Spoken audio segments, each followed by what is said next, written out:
आपका स्वागत है दोस्तों। मैं हूं कचेती डीके जी। मेरे साथ हैं बीजेपी के प्रवक्ता पूनम जी। पूनम जी से बस मात्र दोस्तों एक ही सवाल है कि जब आपकी सरकार आएगी तो क्या उन अभ्यर्थियों विद्यार्थियों गण के क्या उन लोगों का जो समस्या है ये उम्मीद लगा के बैठेगी कि आप सुलझा पाएंगे, हो जाएगा उनका जो दर्द? देखिए, अभी तो हमारी सरकार बिहार में है नहीं, एनडीए की सरकार है तो बिल्कुल हम उस सरकार के सहयोगी हैं। और रही बात विद्यार्थियों की, जो भी उनकी मांगे होती है एनडीए के साथ, आज आप देख रहे हैं कि किस तरह से हमारे डिप्टी सीएम माननीय सम्राट चौधरी जी उनकी मांगों को पूरी कर रहे हैं, तो हम तो उनके साथ हैं। तो एक और आप बोल रहे हैं कि बिहार में 40 की 40 सीट हम लाने का काम कर, जैसे आपने देखा होगा एमपी में, जैसे आपने देखा होगा छत्तीसगढ़ में, जैसे आपने देखा होगा मध्य प्रदेश में, एमपी में। तो देखें कि अधिकतर सर्वे में है कि जो है 50 से एबव जो है महिलाएं वो बढ़ चढ़ करके वोट वहाँ पर गिराई हैं, बीजेपी के खाते में डाली हैं। तो क्या बिहार में इतना बवाल है बेरोजगारी को लेकर के, तो इसमें क्या बिहार की महिलाएं बढ़ चढ़ के इसमें बीजेपी के खाते में डालेंगी, वोट फॉर कमल का देंगी? बिल्कुल, आप महिलाओं की बात करें, मैं यहाँ हर व्यक्ति की बात करें कि जो माननीय नरेंद्र मोदी जी ने इस देश के लिए काम किया और खास करके बिहार के लिए जो विशेष पैकेज देने का काम किया है, वो माननीय नरेंद्र मोदी जी ने बिहार के विकास के लिए काम करने के लिए दिए हैं। और उस पैकेज से माननीय नीतीश कुमार जी ने बहुत अच्छा, आपने देखा, शिक्षकों की बहाली कराई, जिनको हम लोगों ने उनकी, जब सरकार बाहर थी एनडीए से, हम लोग बाहर थे, फिर भी शिक्षकों की मांग को हमने रखने का काम किया। हमने उनके जो भी मुद्दे थे उनको रख करके हमने पूरी भरपूर कोशिश की और उस सरकार को झुकने पर अड़ी कर दिए तेजस्वी जी, और झुकने पड़े। और उन्होंने, आपने देखा कि किस तरह से शिक्षकों की मांगों को उन्होंने माना।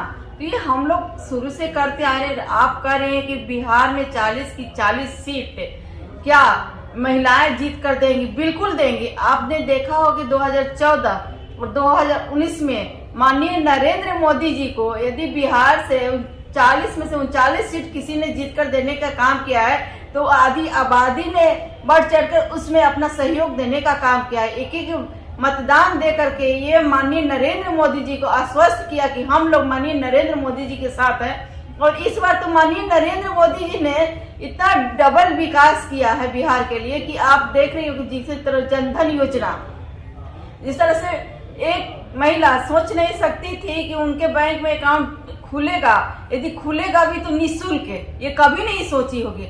और मैं बताना चाहूंगी एक महिला को क्या चाहिए। एक महिला को घर चाहिए, एक महिला को उस घर में रहने के लिए शांति चाहिए उनको। देखिए, शांति, बिल्कुल आप जो कह रही, शांति डिपेंड चाहिए, बिल्कुल आज है। आज महिलाएं, जब एनडीए की सरकार आई तो आपने देखा कि महिलाओं ने खुद को सुरक्षित महसूस किया।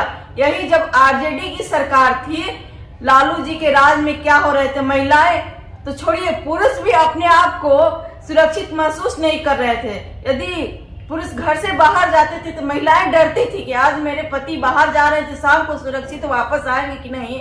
तो ये यदि कहीं कुछ हुआ, जो कि व्यवस्थाएं मिली, सुरक्षा कानून जो बना, तो एनडीए की सरकार में बनी है। तो आप किस तरह से कह रही हैं कि महिलाएं बेरोजगार है? महिलाएं आज माननीय नरेंद्र मोदी जी के द्वारा जो स्टार्टअप इंडिया है, उसमें आपने देखा कि बढ़ चढ़ के हिस्सा ले रही है।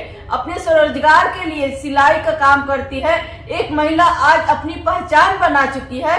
तो हमको पूरा भरोसा है कि हमारी आधी आबादी माननीय नरेंद्र मोदी जी को अपने शक्ति प्रदर्शन दे करके ये दिखाने का काम करेगी, जिस तरह से आपने नारी शक्ति को बढ़ाने का काम किया है, वो अपने एक एक मतदाता के रूप में अपना एक एक वोट माननीय नरेंद्र मोदी जी को देकर भारी मतों से बिहार से 40 की 40 सीट जिता करके माननीय नरेंद्र मोदी जी के हाथों को मजबूत करेंगे। महिलाएं तो महिलाएं, पुरुष तो पुरुष, यहाँ तक विपक्ष तो विपक्ष, यहाँ तक कि जो पब्लिक है वो कह रही है कि नरेंद्र मोदी जी ने वादा किया था कि अकाउंट में 15 लाख रुपए आएंगे, वो कहाँ गए?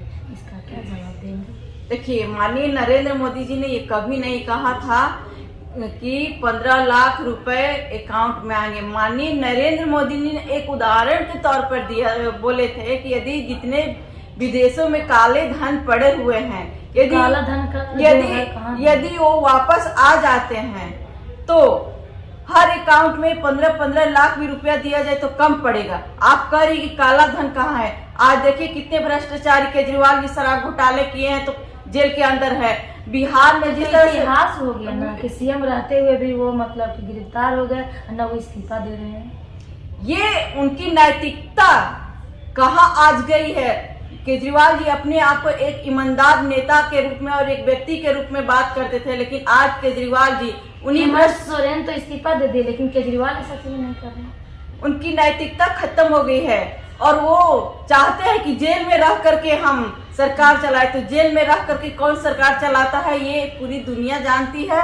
और केजरीवाल जी यदि शराब घोटाले में गए हैं, ईडी अपनी काम कर रही है तो अपनी काम कर रही है। आप जो घोटाले की बात करते हैं कि काले धन तो यही ना है जो सामने आ रहे हैं, इसमें तो पूरी दुनिया देख रही है।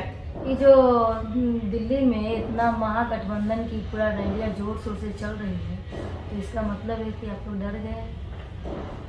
नहीं, इसमें डरने की कोई बात नहीं। ये भ्रष्टाचार को छुपाने वाले और घोटालेबाज करने वाले लोग जो दिल्ली में एकत्रित होकर के ये दिखाना चाहते हैं कि हम सारे भ्रष्टाचारी एक हैं, हम सारे घोटालेबाज एक हैं, और चाहते हैं कि विकास को गति को रोकने का काम कर रहे हैं। माननीय नरेंद्र मोदी जी को रोकने के ये काम कर रहे हैं, लेकिन माननीय नरेंद्र मोदी जी विकास की गंगा की धारा बहाए हैं। तो आज विकास के मुद्दे पर हम लोग जनता के बीच जाएंगे और माननीय नरेंद्र मोदी जी के 10 साल में जो काम किए हैं उस कामों के द्वारा हम जनता के बीच अपनी वोट को मांगने का काम करेंगे। और हम लोगों को विश्वास है इस बार भी जनता माननीय नरेंद्र मोदी जी को तीसरी बार प्रधानमंत्री बनाने का काम करेगी। प्रवक्ता साहिबा ये क्या कह दी है कि दिल्ली में एकजुट एक मंच पे सब मतलब कि घोटाले वाले वहां पर सब पहुंच गए थे? बिल्कुल। अब केजरीवाल जी को देख लीजिए, शराब घोटाले में है, लालू जी के बेटे तेजस्वी ठाकरे भी थे, उद्धव, सारे लोग। अब किस पे आरोप नहीं है?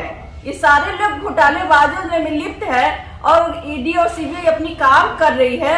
राहुल जी की बात करें तो वो भी आज बेल पर है। तो कहीं ना कहीं ये परिवारवाद वाले आज एकत्रित होकर ये दिखाना चाहते हैं कि हम परिवारवाद, घोटालेबाज या भ्रष्टाचार में जितने भी लिप्त है सारे एक हैं। लेकिन माननीय नरेंद्र मोदी जी के आज कैबिनेट में जितने भी मंत्री हैं, कोई उन पे एक आरोप नहीं लगा सकता कि कोई वो भ्रष्टाचार से लिप्त है। तो आज देश और दुनिया ने देखा है कि माननीय नरेंद्र मोदी जी यदि जो कहते हैं उसको करके दिखाते हैं, तो जनता माननीय नरेंद्र मोदी जी को भरपूर सहयोग देने का काम करेगी, ये हम लोगों को उम्मीद है। चलिए, बहुत बहुत धन्यवाद मैम। देख रहे हैं दोस्तों, इस बार 400 के पार और कह रही हैं मैम कि दिल्ली में जो आज का जो महागठबंधन का जो इतना रैलिया था उसमें सब घोटालेबाजों की वहाँ पर मंडलियाँ फैल रही थी। तो देखिए क्या होता है दोस्तों आगे डीके एक्सप्रेस चैनल में। लाइक शेयर कमेंट सब्सक्राइब करिएगा।